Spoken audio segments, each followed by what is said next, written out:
Hello and welcome back to Talking Europe.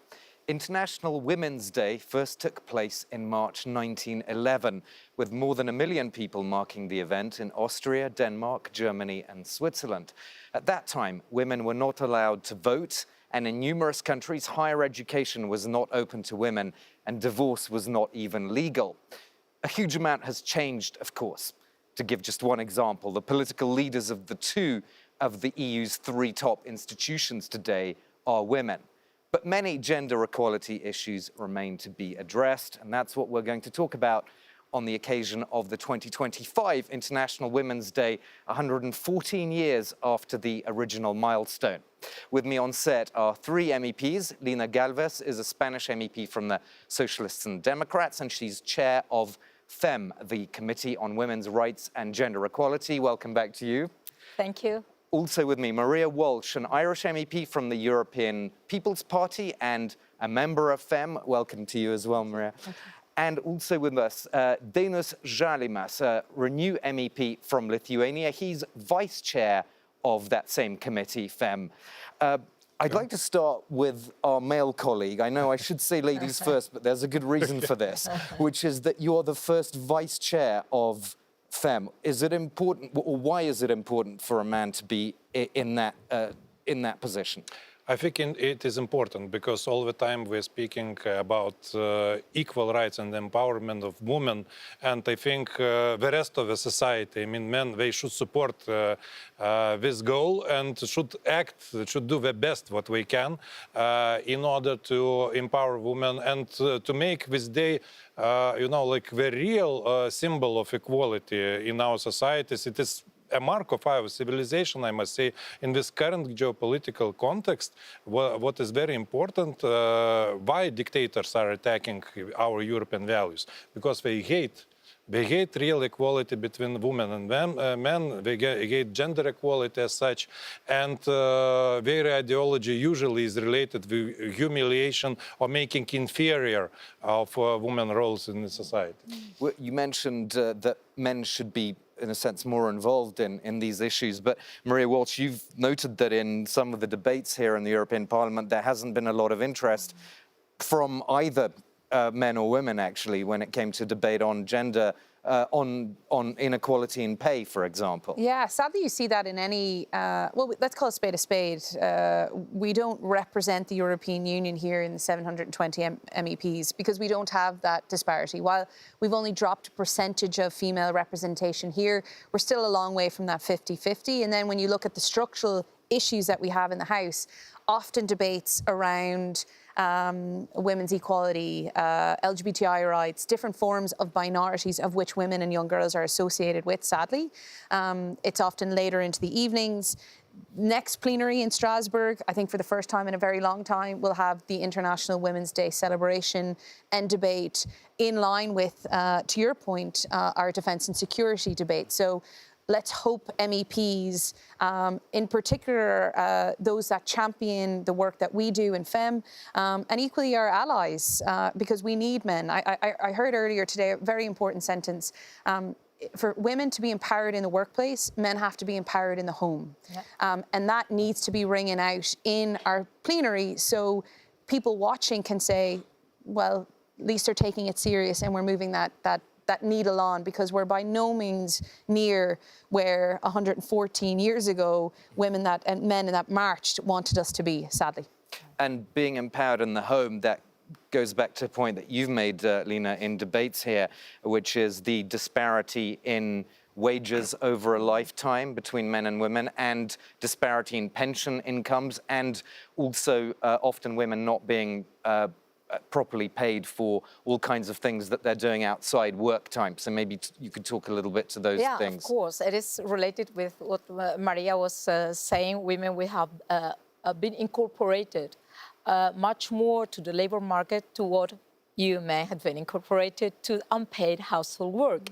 That is still kind of our natural responsibility, obviously unpaid and recognized, undervalued.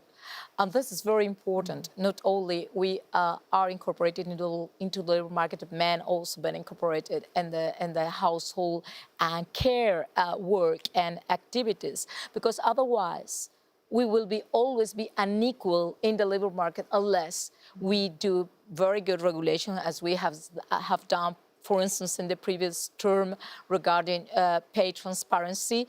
But at least pay transparency at the end is only about, yeah, it is a lot, knowing that we really need to have the same wage, having the same job. Would be even better to have for a job the same value. But at the end is that we work less pay hours because we have to work also at home, and also we leave earlier the labor market, sometimes because we are not investigating nor legislating about menopause, that it is sometimes making us to leave earlier. And at the end, we have a 40% gap in pensions. This is a lot, and this is not autonomy for women, not freedom to take decisions, not well-being, and obviously it leads to poverty. That it is why we have female poverty, especially older women. One thing that all of you have worked on is a very salient issue, which is violence against women. And Deniz Žalimas, you've said it's shameful that the Istanbul Convention is not binding on all countries. And I think you have a couple of things to say about the situation in Lithuania and perhaps in your region more generally in terms of attitudes. In Lithuania and as well, there are 4 more countries in our region which haven't unfortunately ratified this convention. Actually, you know, the situation is quite similar. There are a lot of disinformation, organized disinformation about this convention. Sometimes you, when talking with people, you need to deny open nonsenses. I mean, about stereotypes about 72 or even more sexes allegedly provided by this convention. But really, people are resisting against this convention, and it is the challenge, because if we want to build single European human rights space, we need this convention. And I would even propose maybe to also apply conditionality mechanism for the countries which haven't yet ratified Istanbul Convention, because really legally even the situation is quite complicated. The majority of EU countries, they ratified. The EU as such is ratified also, but 5 countries unfortunately not. But it is again the question of civilization, because if you look who are opponents, usually they are somehow related with you know, very conservative and even religious part of the society, which unfortunately in some countries have quite a big influence. Maria, you've said that this is a systemic issue. I mean, if you look at the most recent research on this, worldwide, approximately 87,000 women disappear each year because they're women. So if you take that over a decade, for many viewers here, that's the city of Marseille or Amsterdam.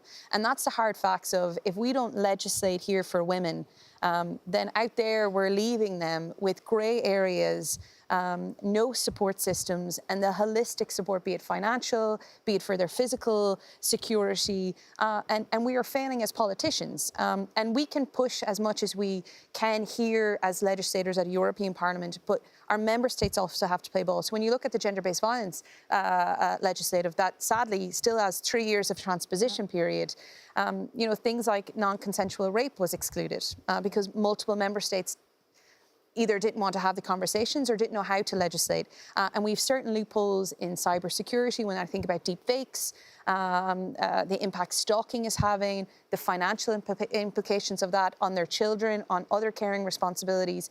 And it creates this systemic, as Lena said, this systemic breakdown. And ultimately women at the end of the day have little to no choice in their safety in various facets.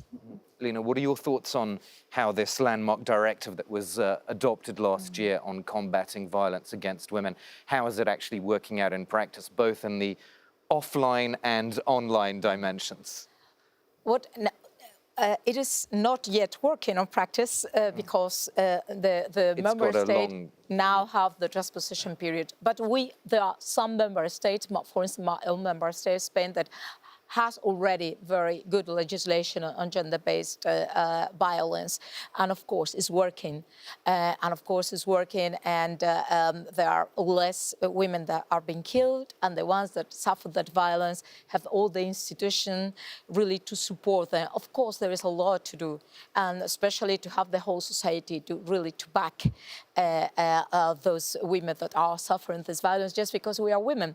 And as Maria was saying, we are talking about thousands and over the time 100,000 and even million of women that have been killed just because of that. But one important thing that has this directive is the online part that was not in the Istanbul Convention, of course, but at that time, and it is not in most of the member state legislation. But this is increasing a lot, and it is affecting especially on a lot of women in a very different ways. I mean, just Maria mentioned deepfake. 70% of all deepfakes has a sexual component and just for women. So this is a way of kind of disciplining us. It's a violence because they are taking face of I don't know, of a 13, 14, 15 years old and really ruin forever on their communities, on their lives. But also it is a way to discipline all us, because it's a way of saying, don't get into that public space. Because if you get there, you will be punished. So you better get back home. So it is also a way. It is a special weapon of this gender backlash we are suffering, because it is a way also to send back home. We don't want, of course, and we will stay there, but they're trying. Okay, we'll need a lot more time to dig further into these issues, but for this particular edition, I'd like to thank my guests, Lina Galvez, Maria Walsh, and Denis Žalimas. Thank you so much for watching us here on Talking Europe.